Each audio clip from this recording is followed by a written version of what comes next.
નમસ્કાર વિદ્યાર્થી મિત્રો, મારી યુટ્યુબ ચેનલ સંજય પટેલમાં આપ સૌનું હાર્દિક સ્વાગત છે. મિત્રો, આજના વિડીયોની અંદર આપણે ધોરણ 7 વિષય છે હિન્દી, જેનો પાઠ 3 કે જે સત્ર 2 ની અંદર આવે છે, જેનું નામ છે સચ્ચા હીરા, તેની સ્વાધ્યાયન પોથીના પ્રશ્નો અને તેના જવાબો વિશે શીખવાના છીએ. વિદ્યાર્થી મિત્રો, જો તમે મારી ચેનલમાં નવા હોય તો મારી ચેનલને જરૂરથી સબસ્ક્રાઇબ કરો. વિડીયો સારો લાગે તો લાઇક કરો, શેર કરો અને બેલ નોટિફિકેશન ઓન કરો, જેથી મારા આગળના નવા વિડીયો પણ આપને મળતા રહે. તેમજ વિદ્યાર્થી મિત્રો, આ પાઠની પીડીએફ જોવા માટે પ્લે સ્ટોરમાંથી અમારી એપ્લિકેશન વિશ્વગુરુ STD 1-12 ગુજરાતી ડાઉનલોડ કરો, જેમાં આપને પીડીએફ મળી રહેશે. તો ચાલો મિત્રો શરૂ કરીએ. પાઠ 3 सच्चा हीरा. प्रश्न 1 अ, सही विकल्प चुनकर उत्तर लिखिए. पहला, दूसरी औरत के बेटे ने अपनी माँ को देख क्या किया? तो अपनी माँ की ओर ध्यान दिए बिना ही चला गया. दूसरा, सबसे बड़ी औरत ने अपने बेटे के बारे में क्या बताया? तो मेरे बेटे का कंठ बहुत मधुर है. तीसरा, अच्छा ज्ञान किसके बिना निरर्थक है? तो आचरण के बिना. चौथा, सच्चा हीरा कहानी में व्यक्ति के ज्ञान के साथ साथ किसका महत्व बताया गया है? तो कर्म का.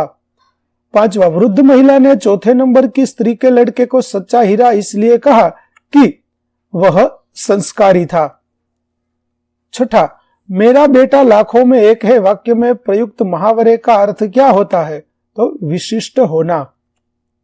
तो विद्यार्थी मित्रों, आ पाठनी पीडीएफ જોવા માટે પ્લે સ્ટોરમાં જઈ અમારી એપ્લિકેશન વિશ્વગુરુ STD 1-12 ગુજરાતી ડાઉનલોડ કરી તમારા મોબાઈલમાં ઇન્સ્ટોલ કરો. જે તમે શરૂ કરશો તો તમને આ પ્રકારે જોવા મળશે, જેમાં સ્વાધ્યાયન પોથીની અંદર ધોરણ બતાવશે, ધોરણ પસંદ કરશો એટલે વિષય બતાવશે, વિષય પસંદ કરશો એટલે પાઠ બતાવશે, જેમાં વિડીયો ઉપર ક્લિક કરશો તો વિડીયો જોવા મળશે અને પીડીએફ ઉપર ક્લિક કરશો તો તમને પીડીએફ જોવા મળશે.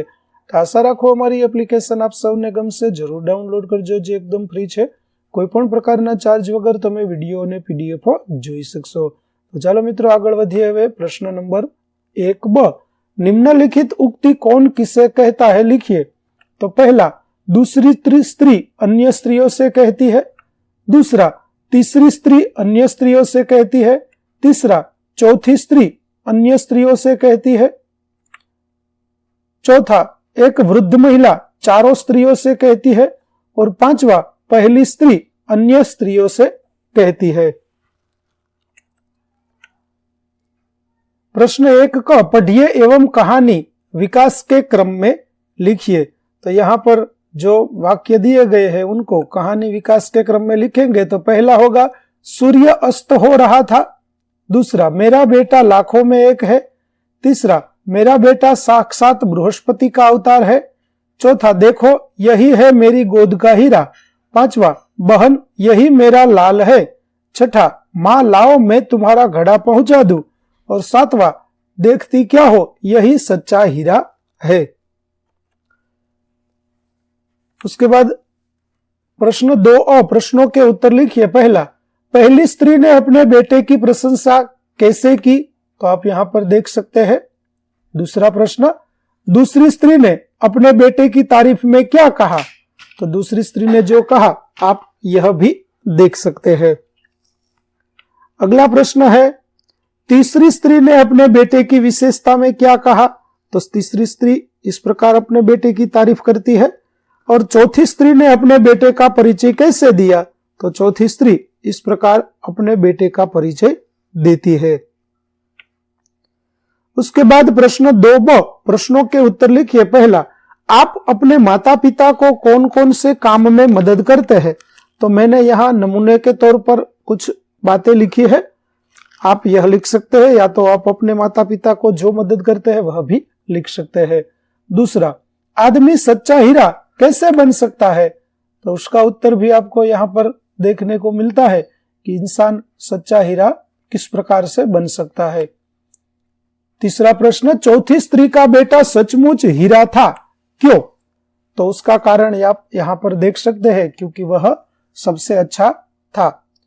चौथा, इस कहानी में किस स्त्री के बेटे के गुण आपको सबसे अच्छे लगे और क्यों? तो मुझे चौथी स्त्री के बेटे के गुण सबसे अच्छे लगे क्योंकि वह बहुत ही सीधा साधा और सरल स्वभाव का लड़का था उसमें किसी तरह का अहंकार नहीं था, उसमें नम्रता और सेवा भाव था। प्रश्न 3, परिच्छेद को पढ़कर नीचे दिए गए प्रश्नों के उत्तर लिखिए। तो चलिए लिखते हैं। पहला प्रश्न, जिसका जन्म अभी अभी हुआ हो उसे नवजात कहते हैं। दूसरा, अरुचि शब्द का विलोम शब्द है रुचि। तीसरा, अपने आप या किसी दूसरे को शिक्षा देना के लिए कौन सा शब्द प्रयुक्त किया है? तो प्रशिक्षण। चौथा, अथक का अर्थ होता है न थकने वाला। पांचवा, सही वर्तनी वाला शब्द पहचानिए जो है सिंचित। छठा, परिच्छेद का सबसे उचित शीर्षक है शिक्षा का महत्व। प्रश्न 3 परिच्छेद के आधार पर प्रश्नों के उत्तर लिखिए। पहला, मनुष्य की प्रथम पाठशाला कौन है? तो मनुष्य की प्रथम पाठशाला उसका परिवार होता है।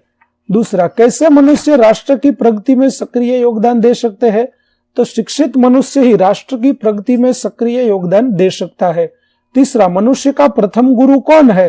तो मनुष्य का प्रथम गुरु उसकी मां है। चौथा, परिच्छेद में आए संयुक्त अक्षर वाले शब्द लिखिए। तो बच्चा, मनुष्य, संस्कार, योग्य, अन्य, सदस्य, अच्छा, पुस्तक, किया, नृत्य, प्राप्त, विश्व और स्वर्ण, यह संयुक्ताक्षर वाले शब्द है। पांचवा, नीचे दिए गए शब्दों के लिए परिच्छेद में कौन से शब्द का प्रयोग किया गया है? जिसमें दुनिया के लिए विश्व, मेहनत के लिए परिश्रम, छात्र के लिए विद्यार्थी, माता के लिए मां और बालक के लिए शिशु। प्रश्न 4, सच्चा हीरा कहानी में शक्तिशाली, बहादुर, आधुनिक, बृहस्पति शब्द जिस परिच्छेद में आते हैं वह परिच्छेद पढ़कर लिखिए। तो यहां पर आपको वह परिच्छेद दिखाई देता है जिसमें इन सभी शब्दों का उपयोग हुआ हो। प्रश्न 5, निम्नलिखित ढांचे के आधार पर कहानी लिखिए और उचित शीर्षक दीजिए। तो कहानी का नाम होगा बेईमान दुकानदार और किसान की चतुराई, और हम इस प्रकार कहानी है वह लिख देंगे। ढांचा हमें यहाँ पर दिया गया है, उसके आधार पर हमको कहानी है वह पूरी करनी है। आप यहाँ से देखकर उस कहानी को पूरा कर सकते हैं, जिस कहानी से हमें सीख मिलती है कि किसान ने दुकानदार को सीख दी कि ईमानदारी सबसे अच्छी नीति है। प्रश्न 5 अधूरी कहानी पूर्ण कीजिए। जिसमें यहाँ पर हमें एक अधूरी कहानी दी गई है तो उसको हम इस प्रकार से पूरी कर देंगे, आप यहाँ पर देख सकते हैं। और यदि आप अपने तरीके से इस कहानी को पूरा करना चाहते हैं तो आप इस तरह भी पूरा कर सकते हैं। चलिए आगे देखते हैं।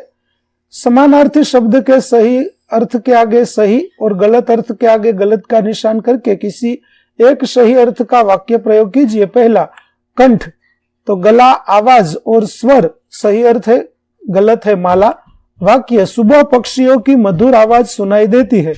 साक्षात का अर्थ होगा सामने, सम्मुख और प्रत्यक्ष, गलत अर्थ है पीछे। वाक्य, चोर को पुलिस के सामने पेश किया गया। प्रशंसा का अर्थ होगा तारीफ, गलत है तुलना, लगन और गुण। वाक्य, अध्यापक ने छात्रों की बहुत तारीफ की।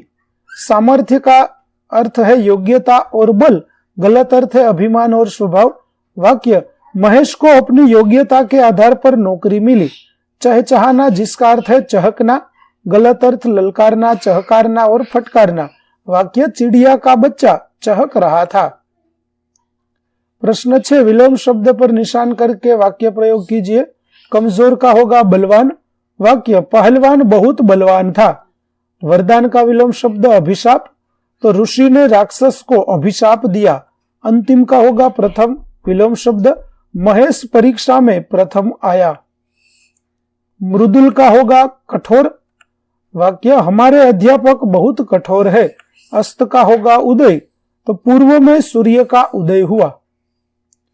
प्रश्न 6, मुहावरों का अर्थ देकर वाक्य प्रयोग कीजिए। पहला, लाखों में एक होना यानी विशिष्ट होना। वाक्य, गांधी जी जैसा नेता लाखों में एक होता है। दूसरा, पछाड़ देना यानी हरा देना, गिरा देना। वाक्य, दुबले पतले युवक ने कुश्ती में पहलवान को पछाड़ दिया। तीसरा, सच्चा हीरा होना यानी कि अच्छा आदमी होना, तो भारत माता का हर सपूत सच्चा हीरा है। चौथा, बराबरी करना यानी मुकाबला करना, तो हमारे गांव के पहलवान की बराबरी कोई नहीं कर सकता। 5वां इधर उधर की बातें करना यानी गप्पे लगाना। तो उधर की बातें करते हुए तीनों मित्र घर लौट आए। प्रश्न 7, काल पहचानिए और लिखिए। पहला, सोनल ने पत्र लिखा, भूतकाल। मैं बाजार जा रहा हूं, वर्तमान काल। और पिनल कल गीत गाएगी, तो भविष्यकाल। 7ब, सूचना अनुसार उत्तर लिखिए। पहला, मैंने आम खाया, तो वर्तमान काल में लिखिए, तो मैं आम खा रहा हूं। दूसरा, मैं पत्र लिखूंगी, भूतकाल में लिखिए, तो मैंने पत्र लिखा। तीसरा, विशाल गीत गा रहा है, भविष्यकाल में लिखिए, तो विशाल गीत गाएगा। निम्नलिखित क्रियापदों को भूतकाल, वर्तमान काल और भविष्य काल में वर्गीकृत कीजिए, जिसमें भूतकाल में आएगा जलाया और रहते थे, वर्तमान काल में खेलता है, गाता है और लिखता है, और भविष्य काल में खरीदेगा, करेगा, आएगा और नाचेगा।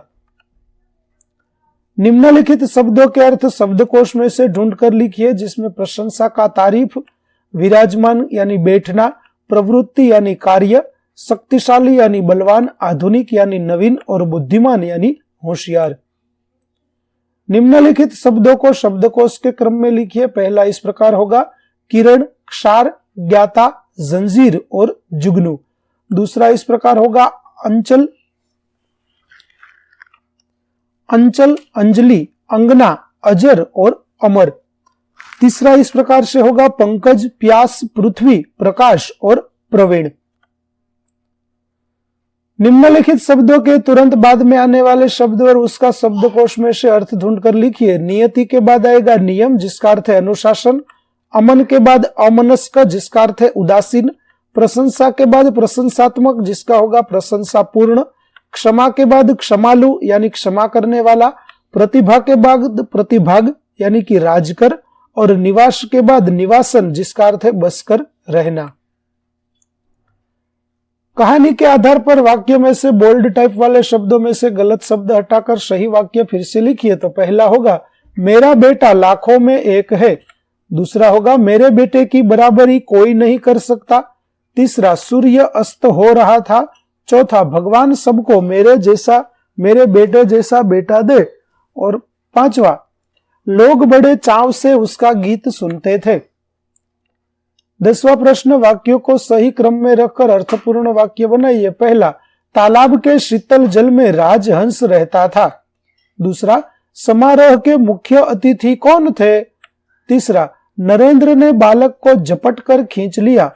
चौथा, नंदनवन में एक छोटा सा तालाब था। पांचवा, मेरे बेटे की बराबरी कोई नहीं कर सकता। प्रश्न 11, सच्चा हीरा कहानी का सारांश अपने शब्दों में लिखिए। तो इस कहानी का सारांश आप यहाँ पर देख सकते हैं। इस प्रकार यह सारांश आप लिख सकते हैं। विद्यार्थी मित्रों, અહીં આપણું પાઠ 3 સચ્ચા હીરા ના સ્વઅધ્યયન પોથીના પ્રશ્નો અને તેના જવાબો પૂરા થાય છે। આગળના પાઠના સ્વઅધ્યયન પોથીના પ્રશ્નો અને તેના જવાબો મેળવવા મારી ચેનલને જરૂરથી સબસ્ક્રાઇબ કરો તેમજ પીડીએફ જોવા માટે પ્લે સ્ટોરમાંથી અમારી એપ્લિકેશન વિશ્વગુરુ STD 1 થી 12 ગુજરાતી ડાઉનલોડ કરો। ફરી મળીશું નવા વિડીયો સાથે, ત્યાં સુધી આવજો।